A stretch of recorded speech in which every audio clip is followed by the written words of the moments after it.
If you're out and about, you probably stumble across two different Nike sneakers, the Nike Dunk and the Air Jordan 1.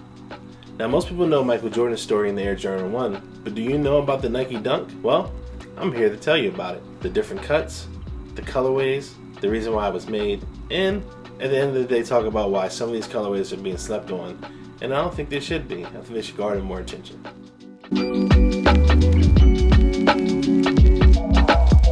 Welcome, cool cats and doggies, to another episode of FiqNSneaks. Today we'll be going over the Nike Dunk High Varsity Maize, or Iowa, and the Nike Dunk Low St. John's, or University Red.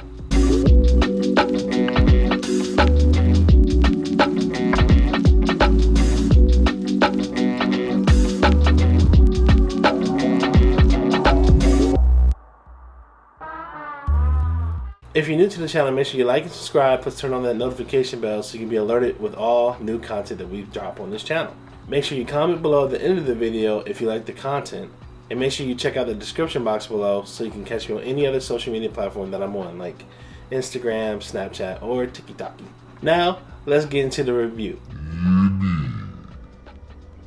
Back in the day, even before the boy was born. Hi, I'm Shafiq, I'm the boy. Nike came out with two shoes that was specifically for basketball. The Air Jordan 1 was for the NBA, and the Nike Dunk was basically for the college rings.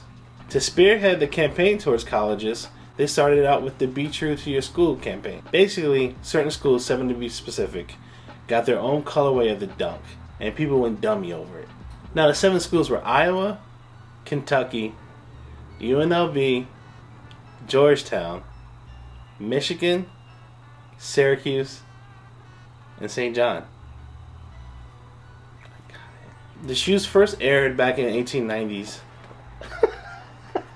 1890s?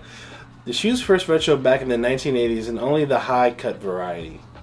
But since then they retroed more and more with mid cuts and low cuts to come along.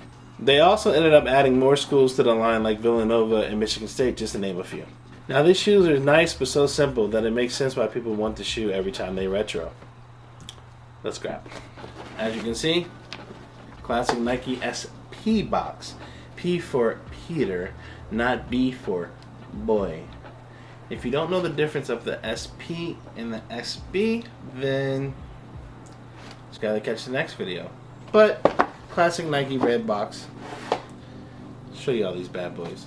They're all decked out in two-tone leathers with one color dominating the get ready for this, the toe box, midsection, tongue, and collar, while the other color takes over. Oh man, these descriptions is wild.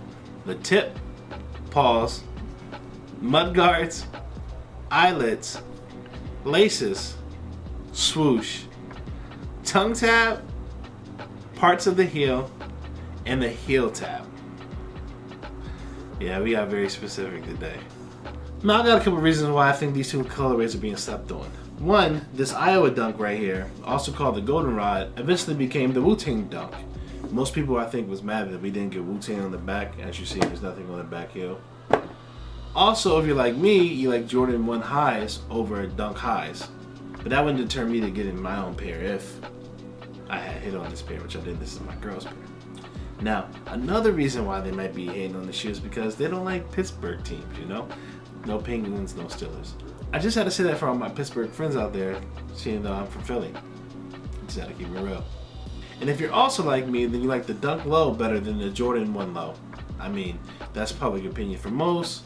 Typically, you don't even get that shoe, the Jordan Low that is, unless you just fiending for some ones that can't get some highs. I mean, that's basically how that goes. But this is a Dunk Low, and I think that most people would like the silhouette, the low cut.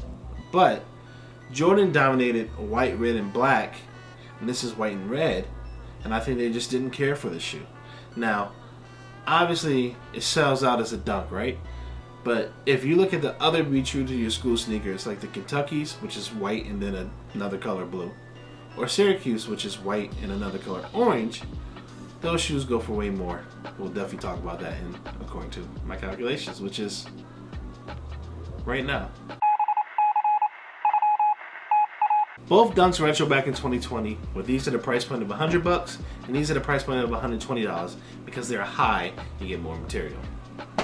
Now these varsity made highs are going anywhere between $190 to $250, with the size 4.5 going for $200, and my size, a 13, Big Feet Gang, salute, is going for $250. So the higher end, that's basically what happens, and that's why I don't buy shoes resale for the most part. Now I know I said these are being slept on, and you probably won't understand that once I tell you what they're going for, but bear with me, they are being slept on. Like I said, $100 for this pair, my size 13, my size, it's going for $520. Now, 5 times the amount, how can that be slept on? Well, the Syracuses and the Kentuckys start off in my size for $670 or $680 respectively. And some of those sizes are going for $1,300. Now see, dunks are some of the most confusing shoes out there. For $100, I would typically wear my shoes, beat them, destroy them, murk them, whatever adjective you want to use there. Right? That's what I typically would do. But then you have people who see that this shoe goes for $100. It goes for, well, not this one. The Kentuckys and the Syracuses may go for $1,300. And then you're like, yo, I can get 13 times my bread for a shoe? So they all try, they all get bots, they all beat the system. And then it's harder for me to get the shoes that I want.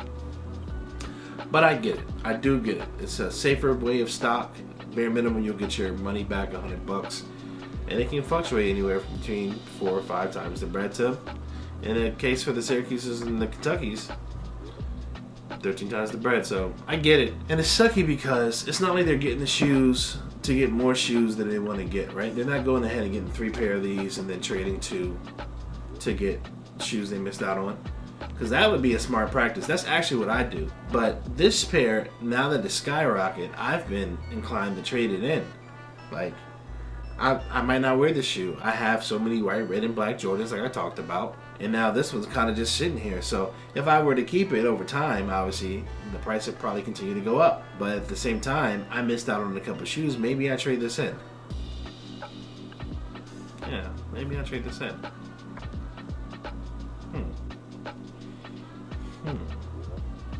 You know what? If I get 50 likes on this video, I will trade the shoe in.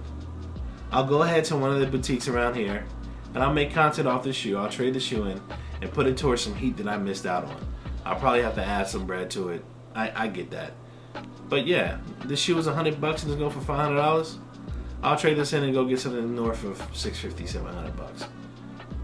If I get 50 likes on this video, I'll trade these in and go get another shoe. I'll do that. So in all, man, that's the review for these Nike SP Dunks. P for Peter.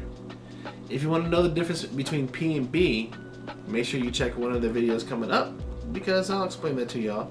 And obviously I'll show y'all SB Dunk that I probably haven't showed on the channel yet. So stay tuned for that.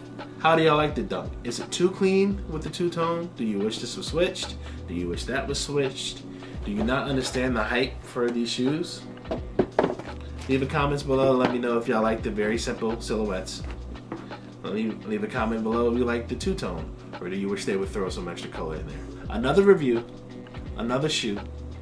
Thank you for coming through and watching me do what I do. Until the next video, I'ma holla at you. Bars.